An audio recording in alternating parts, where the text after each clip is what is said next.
بسم اللہ الرحمن الرحیم السلام علیکم ورحمۃ اللہ۔ شہباز شریف اپنی حکومت کی سروائیول کے لیے، اپنی حکومت کو بچانے کے لیے، اپنی لوٹ مار کو بچانے کے لیے، اپنے حلوے مانڈے کو بچانے کے لیے، اپنے جائیدادیں، پراپرٹی، بینک بیلنس کو بچانے کے لیے سر توڑ کوشش کر رہا ہے کہ حکومت کے اندر رہا جائے، اور اس کے لیے آئینی ترمیم بڑی ضروری ہے۔ اور آئینی ترمیم کے نتیجے میں قاضی فائز عیسیٰ کی ایکسٹینشن ہونی ہے، اور ایکسٹینشن کا پروگرام پھر آپ کو پتہ ہے جاری و ساری رہے گا۔ ایکسٹینشن کا پروگرام پھر چلتا رہے گا، اور پھر عدلیہ کے اندر سے ایکسٹینشن کا پروگرام شروع ہو جائے گا، پھر اسٹیبلشمنٹ کے اندر ایکسٹینشن کا پروگرام شروع ہو جائے گا۔ تو یہ پروگرام جو ہے ایکسٹینشن کا یہ چلتا رہے گا۔ تو جتنی دیر تک ایکسٹینشن ہوتی رہے گی اتنی دیر تک حکومت قائم و دائم رہے گی۔ یہ ہے اصل میں ان کا ویژن۔ یہاں سے آپ ان کے ویژن کا اندازہ کر سکتے ہیں کہ اپنے اقتدار کی خاطر، اپنی حکومت کی خاطر، حکومت کو بچانے کی خاطر، اپنی لوٹ مار کو بچانے کی خاطر یہ بھاگ دوڑ کر رہے ہیں۔ اور آئینی ترمیم کے لیے جو پچھلے ہفتہ 10 دن سے یہ آنیاں جانیاں اور جو ان کی دوڑیں لگی ہوئی تھی، اس میں سے بہت بڑی پیش رفت سامنے آئی ہے۔ پہلی بات یہ کہ اس وقت جو پاکستان کی سیاست کا محور اور مرکز ویسے تو ہے عمران خان، پریکٹیکلی اگر دیکھا جائے، لیکن آئینی ترمیم کے لیے جو محور اور مرکز بن گئے تھے وہ تھے مولانا فضل الرحمان،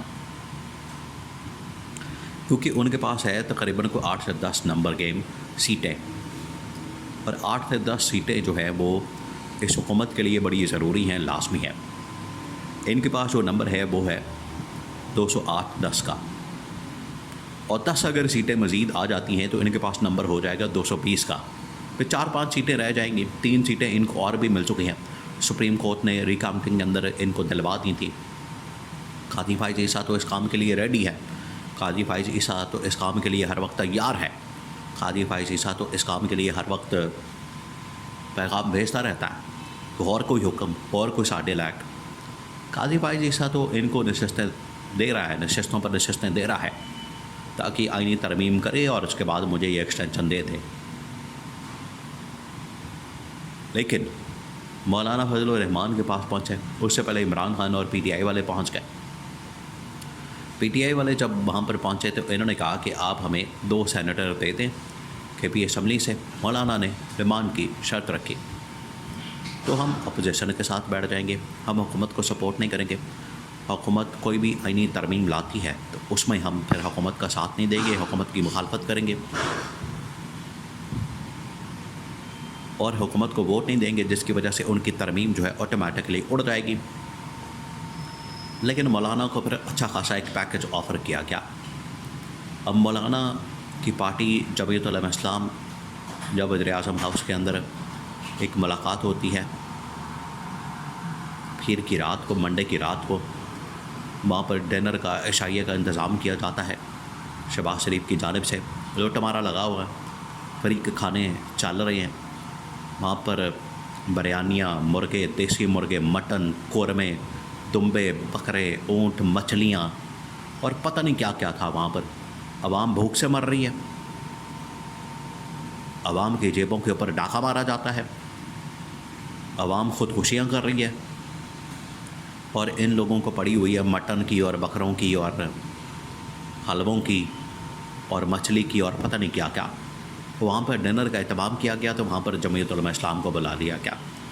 اب جمعیت علماء اسلام کا وہاں پر آنا اس بات کا ثبوت ہے، اس بات کا اشارہ ہے، اور اس بات سے یہ ثابت ہوتا ہے کہ جمعیت علماء اسلام حکومت کے ساتھ جانے کے لیے تیار ہو گئی ہے۔ اب جمعیت علماء اسلام کو کیا آفر کی گئی ہے؟ جمعیت علماء اسلام کو آفر کی گئی ہے کہ آپ کو کے پی کی گورنرشپ دے دیتے ہیں۔ کے پی کی گورنرشپ کا مطلب یہ ہے کہ کے پی سے فیصل کریم کنڈی جو اس وقت کے پی کا گورنر ہے اس کو ہٹایا جائے، اور گورنرشپ جمعیت علماء اسلام مولانا فضل الرحمان کو دی جائے۔ ان کا کوئی بھی آدمی آ کے بیٹھے گا وہاں پر گورنر بن جائے گا، کیونکہ اس طریقے سے جو کے پی کے اندر اپنی 5-10 سیٹیں ہیں وہ بڑی پکی کر لے گا گورنر ہاؤس سے۔ دوسرا یہ کہ مولانا نے کہا ہے کہ مجھے آپ ڈپٹی چیئرمین شپ دیں سینٹ کے، اور بلوچستان کے اندر شیئر، یہ 3 شرطیں مولانا کی مان لی گئی ہیں، جس کی وجہ سے مولانا پھسل گیا۔ مولانا حکومت کے ساتھ آنے کے لیے تیار ہو گیا ہے، اور مولانا نے کہا ہے کہ جو آپ کا حکم ہوگا میں ماننے کو تیار ہوں۔ اسی وجہ سے اس ڈنر کے اندر مولانا کی جانب سے شرکت کی گئی ہے۔ اب عمران خان سے جب پوچھا گیا مولانا کے متعلق، منگل والے دن پر عمران خان کے پاس صحافی پہنچے، یہ 190 ملین پاؤنڈ کی کی سماعت تھی، تو صحافی وہاں پر موجود تھے۔ انہوں نے عمران خان کے ساتھ انٹریکٹ کیا، انہوں نے عمران خان کے ساتھ ملاقات کی، انہوں نے عمران خان کے ساتھ بات چیت کی۔ تو مولانا کو کہا کہ عمران خان سے سوال کیا مولانا کے متعلق کہ مولانا ادھر جا رہا ہے، حکومت کے ساتھ مل رہا ہے، حکومت کے پاس جا رہا ہے۔ تو عمران خان نے کہا کہ دیکھیں بات یہ ہے کہ اس کے بارے میں کچھ بھی نہیں کہا جا سکتا۔ مولانا جا سکتا ہے، بالکل جا سکتا ہے، اگر اس کو وزارتیں آفر ہو گئی ہیں تو مولانا کسی وقت بھی کمپرومائز کر سکتا ہے، اور مولانا کمپرومائز کر کے ان کے ساتھ جا سکتا ہے۔ اس میں کوئی بعید نہیں، اس میں کوئی دو رائے نہیں، اس میں کوئی شک والی بات نہیں ہے کہ مولانا کسی وقت بھی پھر سکتا ہے۔ مولانا کوئی اتنا اعتماد والا، ٹرسٹ والا، بھروسے والا آدمی نہیں ہے، اعتبار والا آدمی نہیں ہے، وہ کسی وقت بھی یو ٹرن لے سکتا ہے، اور اگر وہ جا رہا ہے تو وہ اپنا نقصان کرے گا، کیونکہ یہ حکومت تو زیادہ دیر رہنے والی نہیں ہے، حکومت کو زیادہ عرصہ رہنے والی نہیں ہے۔ حکومت زیادہ سے زیادہ 2 مہینے، 4 مہینے، 6 مہینے نکال لے گی۔ یہ ستمبر کا مہینہ ہے، اس کے لیے نکالنا بڑا مشکل ہو گیا۔ یہ اس قسم کا کریک ڈاؤن، پکڑ دکڑ، گرفتاریاں، چھاپے، یہ جو سب کچھ کیا جا رہا ہے، یہ حکومت کے خاتمے کا باعث بنتا ہے۔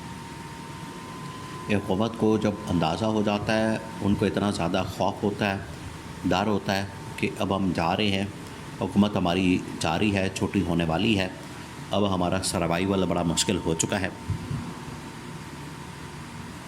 اس کے بعد یہ حکومت اس طرح کے حربے ہتھ کنڈے استعمال کرتی ہے، کریک ڈاؤن کرتی ہے، اور وہ کریک ڈاؤن کیا جا رہا ہے۔ تو مولانا کا جانا اس طرف، عمران خان نے کہا ہے کہ میرے لیے کوئی سرپرائزنگ نہیں ہے، مجھے تو پتہ تھا، مجھے تو اندازہ تھا کہ مولانا کسی وقت بھی ہمیں دھوکہ دے سکتا ہے۔ عمران خان نے کہا کہ میری جو جنگ ہے وہ کسی پارٹی کے ساتھ، کسی جماعت کے ساتھ، کسی شخصیت کے ساتھ نہیں ہے، یہ جنگ میری قوم کی جنگ ہے، عوام کی جنگ ہے، اور وہ میں اکیلا بھی لڑنے کو تیار ہوں، کرنے کو تیار ہوں۔ مجھے کسی کو کوئی پرواہ نہیں ہے، اگر کوئی میرے ساتھ آتا ہے 100 بسم اللہ، نہیں آتا تو پھر بھی میں اکیلا یہ جنگ لڑنے کو تیار ہوں۔ یہ عمران خان نے مولانا کے متعلق پیغام دے دیا ہے، آئینی ترمیم کے متعلق، مولانا کے متعلق، اور قاضی فائز عیسیٰ کے متعلق۔